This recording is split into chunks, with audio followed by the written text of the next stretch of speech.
Hidden inside a centuries-old latrine shaft, archaeologists discovered the shameful evidence of one man's obsession, and it cost him everything.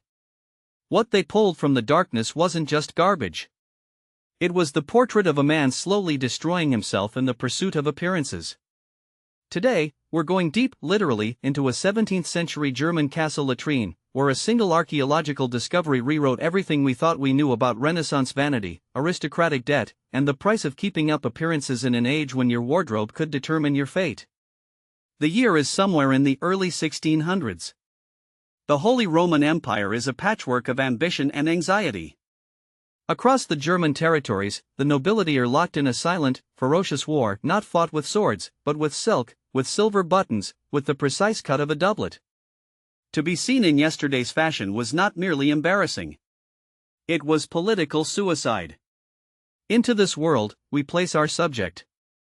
A minor German nobleman, a count, a baron, a lord of some middling estate, who understood one thing above all others: image was power. And power, he believed, could be purchased. His castle stood in what is now the region of Württemberg in southwestern Germany. A respectable holding. Respectable, but not spectacular. And in a world of spectacular men, respectable was never going to be enough. He entertained. He hosted. He dressed. He performed the rituals of aristocratic life with the dedication of a man who knew the stakes. Imported fabrics from the Low Countries. Boots of Spanish leather. Buttons of Venetian glass. Every garment a declaration, every accessory a statement of relevance. And when a garment fell out of fashion, when the cut of a sleeve changed, when a new style swept in from the French court, he didn't donate it. He didn't store it. He dropped it. Down the latrine shaft. Here is where the story takes a turn that no novelist could have invented. Centuries later, archaeologists excavating the latrine shaft beneath the castle ruins began pulling up artifacts. Bones, yes. Broken pottery, of course. But then fabric. Hundreds of fragments of extraordinarily fine, extraordinarily expensive Renaissance clothing. And as they catalogued the pieces, a picture emerged that was almost unbearable in its clarity. These weren't rags. These were masterworks of textile craftsmanship. Embroidered doublets. Slashed sleeves in the fashionable style of the period. Silk linings.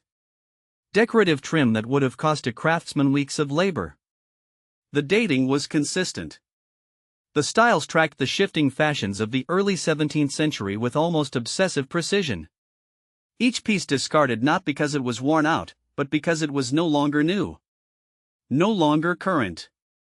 No longer enough. Researchers began to calculate the cost. In period terms, a single high-quality doublet could represent months of income for a common laborer. A full outfit of the kind recovered from the shaft, the boots, the breeches, the embroidered jacket, could cost the equivalent of a modest farm. And this man had thrown dozens of them away. The question that hung over the excavation site was not just historical. It was almost philosophical. What kind of desperation drives a man to this? What kind of world makes beauty so competitive that it becomes ruinous? The answer, it turns out, was written in the financial records. Historians cross-referencing the castle's ownership history found what many suspected. The estate changed hands. Debts mounted. The lineage that had held this land for generations quietly, humiliatingly collapsed, not in battle, not in plague, but in bankruptcy. The latrine shaft was, in effect, a financial confession. Every piece of discarded finery was a withdrawal from an account that was never replenished. The nobleman had been performing solvency while spending himself into oblivion. The castle, the title, the reputation, all of it a stage set, maintained at catastrophic cost, for an audience of peers who were, in all likelihood, doing exactly the same thing. This was the cruel engine of Renaissance aristocratic culture. The pressure to display wealth was so intense, so encoded into the social contract of the ruling class, that men would spend fortunes they didn't have to project power they were losing. It was a feedback loop of vanity and ruin, and it consumed families across Europe for generations. What makes this particular discovery so haunting is its intimacy. We are not reading about this man in a chronicle, filtered through the judgments of a contemporary scribe. We are holding his clothes. Clothes he touched. Clothes he wore to impress, to intimidate, to belong. And then discarded in the dark, where no one was supposed to ever find them. The latrine shaft was meant to be the perfect hiding place. A place where inconvenient things disappeared.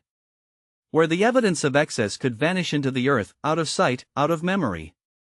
But the earth, it turns out, keeps receipts. So here is the question I want to leave you with.